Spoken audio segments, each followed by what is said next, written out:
Na parang yung guest niya nagsusumbong ng maling kwento. Galing sa propagandista, labas sa propagandista. So, paano namin nalaman na mali yung kwento? Dahil sabi mo, begging the question, pre. Begging the question fallacy o tinatawag ding circular reasoning. Nangyayari ito kapag ang isang argumento ay ipinapalagay na totoo ang kung ano mismo ang dapat patunayan. Example, ang issue ng confidential at intelligence funds. Politician A, hindi pwedeng may mali sa aming Confidential at Intelligence Funds o CIF dahil aprobado ito ng Kongreso at sila lang ang may karapatang mag-audit niyan. Politician B, pero bakit natin paniniwalaan ang resulta ng audit nila? Politician A, dahil ang Kongreso at ang auditing agency ay inassume na walang mali at sila ay mapagkakatiwalaan dahil sila ang nag-aproba ng pondo sa simula pa lang. Ang argumentong ito ay umikot lang. Walang corruption dahil sa due process at ang due process ay mapagkakatiwalaan dahil wala namang corruption. Walang ebidensya, puro pahayag lang na umiikot. Ang fallacy na ito ay walang nagdadagdag ng bagong impormasyon. Inuulit lang ang ideya sa magkaibang paraan. Para maiwasan yan, laging tanungin, mayroon bang independenteng ebidensya o paulit-ulit lang ang argumento? Mali yung kwento dahil sabi mo. Dahil sinabi mo, kaya mali yung kwento. Ganun ba? Ganun ba? Oh, ganun talaga. Begging the question, circular reasoning. Oh. Diba? Bida. Na at that time, mga ka-clear, alam nyo na, hindi ako nag-i-interfere sa kanilang usapan. Until my name was mentioned. Oh. Na hindi pa maganda yung salita. Kasi ang kabobohan mo dito, yung pangalan mo is wala nang kwenta. Kasi pag binabanggit ang pangalan mo, ang tinutukoy doon is yung government. Bakit? Kasi representative ka ng government. Yung pangalan mo, hindi na personal yan sa'yo. Kalimutan mo muna yan. Kapag nawala ka na dyan, saka ka lang maging sensitive sa pangalan mo. Kasi pag binanggit ka, ibig sabihin kasi, pinapatukuyan nila yung state dahil ikaw yung nag-represent ng state. Nag-guess ba yun? Siyempre hindi. So I have to answer back. I did not start. Parang tanga yung logic mo talaga, Yusik, no? I did not start. Well, the questioning always has to start. So, tinanong ka niya, it has to start. Of course. Siyempre, yung question ang mag-i-start, hindi yung sagot. Parang, makaw! Nakakainis. Parang tanga. Malamang yung question ang start, hindi yung sagot. Sensitive ka lang kasi naging defensive ka. At wala kang maisagot at naging palingkera ka. It doesn't matter kung sino yung nag-start. Kailangan nyo bang mag-iwasan na mahihirap na tanong? Para kang tanga? I did not start. Of course, someone has to start. Tama dinurog ka nga ni Kat Domingo. Ka-ABS mo pa naman yon. Sabi ko nga, parang inikot niya na lahat. Inikot niya na lahat yata yung media. Look! Kapag ikaw, okay lang, tuwan-tuwa ka. Sasabihin mo, siya yung sikat na kasi. O ngayon, kino-content mo ba siya kasi siya na yung sikat, hindi na ikaw? Ano naman kung inikot niya? Ikaw nga, ikot ka ng ikot eh. Sometimes as a vlogger, sometimes as Yusik. Sometimes combined in a very conflict of interest manner. Kung ano, relax ka lang. Sabi ko nga, parang inikot niya na lahat. Inikot niya na lahat yata yung media. To talk about that. Oo, kasi alam bakit? Sinuwerte lang si Malutikia. Kung titignan mo lang kung ano yung nangyari sa inyo, Yusek. Sumikat siya, hindi dahil magaling siya. Sumikat siya dahil bobo ka. Kahit sinong kaharap mo doon. Kahit ako lang kaharap mo doon, sisikat ako. Nagets mo ba? Tingnan mo yung eksena. Tinanong niya lang sa'yo yung kinugutesa. Baka alam ni Yusek. And then sabi niya, I respect this program. Tapos na dahil mo na sinabi. Uulitin ko. Ito tandaan mo. Kahit sino kaharap mo, palingkera ka. Kaya hindi pwedeng may kaharap ka, di ba? Kaya nga iniiwasan mo yan eh. Kaya iniiwasan mo yung mga debate. Hindi ka bagay doon. Wala kang breed. Meron pala. Palingkera breed. Hindi sumikat si Malutikia doon sa interaction na yon dahil magaling siya. Sumikat siya dahil bobo ka, palingkera ka, tanga ka. Yun yung reason. Tingnan mo ulit. Kaya lang siya sumikat dahil sa reaction mo. Dahil yun sa'yo. Hindi mo ba makita? Rewind mo ulit. Walang something na mabigat na sinabi si Prof. Malutikia. Ang maganda lang na ginawa niya doon, I respect this program. Hindi siya nagwala sa presinto katulad mo. Ay, hindi. Wala sa network katulad mo. Naintindihan mo yung pagkakaiba? Siya, yung mas sophisticated sa tingin ng tao. Bakit? Hindi siya kasi palingkera katulad mo. Hindi siya ini-interview dahil magaling siya doon sa interaction na yon, kundi dahil tanga ka. Yun yung rason. Nagparaya siya. Pinabayaan niya na mag-self-destruct kang tanga ka. Gets mo? Sa sobrang tanga mo, kinagat mo daw lahat ng bait ni Malu. Sinabi ni Malu yan, di ba sabi ko, nagiging playful si Malu nun? Si Ivan din napuri kasi na corner ka. Yes! Sumikat si Ivan dahil sa kabobohan mo ulit. Sumikat si Kat Domingo dahil sa kabobohan mo ulit. Ulitin natin, para sumikat ang isang tao sa ganyang klaseng larangan, kailangan may bobo. Ikaw yon. If you look around and you don't see the sucker, it's you. Clown ka kasi. Lahat na makakatapat mo sa debate, sisikat. Alam mo bakit? Tanga ka. Ganun lang kadali. Oh, itry mo. Mag-public discourse ka ngayon. After nyan, yan lang yung way mo makabawi. Maniwala ka sa akin, Yusek.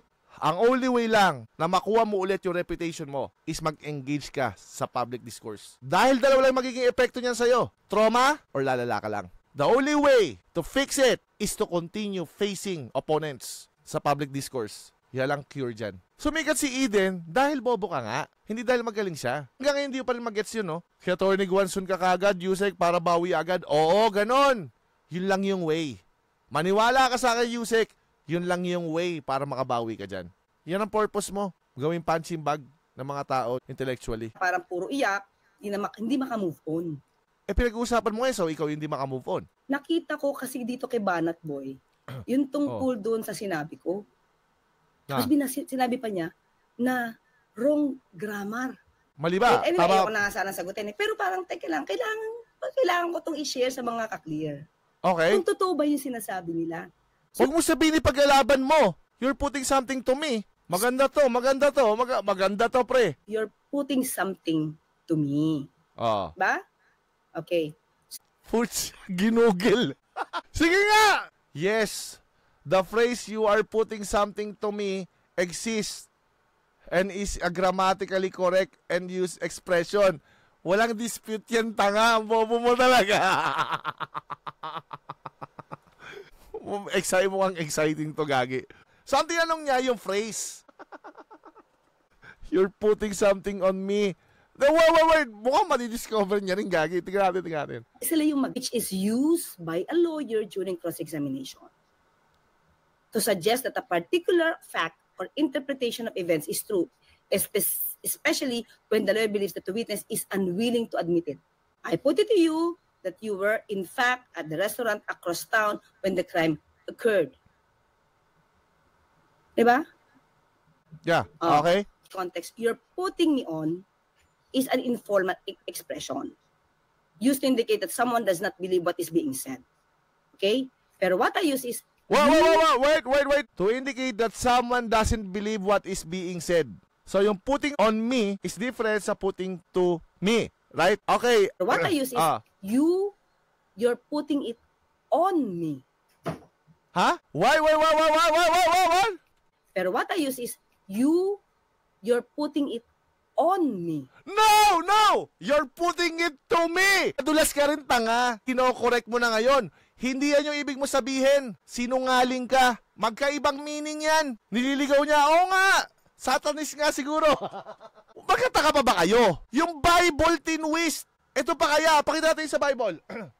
Dito nga, ginagawa mo. Diyan pa kaya. Matthew chapter 5 verse 34 to 37. But I say unto you, swear not at all, neither by heaven, for it is God's throne, nor by the earth, for it is His footstool. Alam nyo kung ano context dyan? Diba? At cursing, bawal to eh. I mean, masama ito. Cursing ang context Cursing masama ito, tapos paprove niya. Hindi ito gawa ng Diyos. Cursing daw cursing. Diba? Hindi ito, teka na nga. Ito. Ito talaga makapagsalita lang ng Diyos eh, di ba? Saan yan? Let no corrupting talk come out of your mouths. Ano ba yan? Teka na. Not to swear. But I say unto you, swear not at all. Neither by heaven. Grabe, hanilit. Alam nyo na, tinitwist yung salita ng Diyos. Pagmumura, swear, equals swear on oath, Yusek logic. Okay? Pero what I use is, you're putting it on me. Oh, on me, not to me. Ikaw na rin nagsabi. Ayan o. Someone does not believe what is being said. Okay? Pero what I use is, you're putting it on me. Ngayon, on me ka na. Kasi yan yung tama. Nag-damage control. Wala na. Kasama ka na sa meme dyan. Wala na. Meme na yan, Yusek. Wala ka na magagawa. Suck it up. Pati nga Bible, tinutwist mo. Hanggang ngayon, hindi ka makaamin sa mali mo. Eh, ang dami mo namang wrong grammar. Ano lang ba yan? Ba't di mo lang aminin? Cursing ang intindi mo dyan, di ba? Cursing ang gusto mo sabihin dyan. Gusto mong i-prove yan. Ayan yung basihan mo na cursing is mali. Ganun ka kasinungaling. Kinorek mo ba yan ever? Never mo yan kinorek. Sinungaling ka kasi. Propagandista ka kasi. At ma-pride ka kasi. Lalo siyang mababaon dyan sa ginawa niya. Di ba? Mahina ka talaga sa grammar simulat sa poll. Tapos i-deny mo pa yan, sana inamin mo na lang. 7 pesos na bigas, pula tayo. Tama, hindi ka ba nawiwirduhan, Yusek? Doon na naman sa 2 yung problema mo. Buy up to. Ikaw, 2. 2 na naman ang problema mo. Ito dati ang sinabi, mga ka-clear. Sige. Ay, sorry. In importing rice to a tariff system where rice can be imported more freely. This will give us additional resources for our farmers, reduce the price of rice by up to 7 pesos. Kaya mo ginawa yung batas, Buy up to. yung gusto mong 7 pesos na kada kilo ay mangyari, ha? 7 pesos na kada kilo. 7 At pinagmalaki mo pa yung kabobohan na yan, umikot ka pa para dyan sa kabobohan mong yan. Lumabas, na napahiya ka. Wala ka makita sa past. Buy up to talaga nakalagay, 7 pesos, pati yung sa Bangko Sentral. Tama? O ngayon, may lumabas na commentary. No, commentary after mo mag-fake news. Diyan ka nga tinira ni Eden eh. Hindi ka nga makasagot. Sabihin mo, ay iba yung vlog ko. Anong iba yung vlog mo? Sa interview mo sinabi yun. Yung 7 piso nga baba ng Duterte administration, pwede po ba ninyong i-clarify yun kung talagang 7 piso, gagawin 7 piso kada kilo yung bigas that time? Or yung sinasabi po ng dating Pangulo na reduce o bawasan lang ng 7 piso yung presyo po ng bigas? Nasa news na po yan. Maaari po niyong i-refer po ang news patungkol po dyan. So, malinaw po na reduce po yung nabanggit. Pero kayo sabi ninyo sa inyong vlog po ba yun whatever, yung 7 piso, sabi niyo pangako 7 piso at parang sort of gano'n. Pwede po ba linawin lang natin yun para hindi naman na pagmula ng fake news. Sa vlog po ba? Napanood po sa... Hindi po yata yun nabanggit sa press briefing. Opo, hindi po sa press briefing. Parang you're talking na pinapakita nyo pa yung SONA something ni TRRD. Para lang po magkaroon ng sa halip Hindi na... po yung pahayag ng Pangulo. Nandito po tayo sa ating press briefing para ihayag po ang direktiba, announcements ng palasyo. Hindi po patungkol sa aking pag-vlog. Hindi ba naman ito lang po yung vlog, Yusek, para lang po hindi... Then, pasensya na po, hindi po ako makakasagot ng anumang sinabi ko outside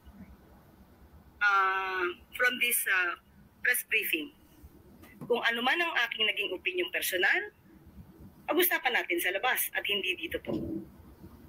Kasi po parang makaka-apekto rin po dun sa mga ng Pangulo na medyo iba yung nababanggit. Miss Eden, kung ano po ang inyong pakay patungkol po dito? Anong pakay mo? Sinungaling ka. Tapos diyan, tatanggi mo pa? Mahina ka na sa grammar, tagalogin mo na lang kasi. Paano namang di natin alam yan? Yan nga lahat ng atraso mo. Diyan mo lagi pinaglalaruan yung mga bagay-bagay. Nasabihin niya, sinungaling pa nga yan eh. Sa vlog daw yan, sa vlog. Hindi lang sa vlog mo sinabi yan. Sinungaling ka. Yung interview mo mismo yan, as Yusek, sinungaling mo. Ayaw mo lang kasing i-correct yung fake news mo. Yan nga eh, hindi mo makorek yan. Talagang kabobohan literal yan. Buy up to, tapos sabihin mo 7 pesos per kilo. Hindi mo nga kinorek yun eh. Yan pa kaya, aasahan namin i-correct mo ito? Wala na kaming pag-asa sa'yo. Sagad-sagad hanggang buto na, wala kang i-correct. Ngayon nga, nag-damage control ka, kinorek mo sarili mo. Ikaw yung nag-correct sa sarili mo. He Ayan, oh. does not believe what is being said. Okay? Pero what I use is, you're putting it on me. No! Hindi yan yung sinabi mo. Don't start kasi. You're putting something to me. But you are... Oh, you're putting something to me. Ano sabi mo dito? Pero what I use is, you're putting it on me. Oh, sinungaling ka kagad. Wala, out of league ka talaga dyan. Nandiyan ka lang talaga para maging palengkerang propagandista. Yun lang talaga yung reason kung nandiyan ka. Hindi dahil sa talino mo. Wala ka naman nun. Dahil lawyer ka, hindi rin yun. Yusek, nandiyan ka dahil palengkera ka, propagandista ka, at saka yung hidden na reason kung ba't nandiyan ka. Alam naman nila yon. Bye-bye.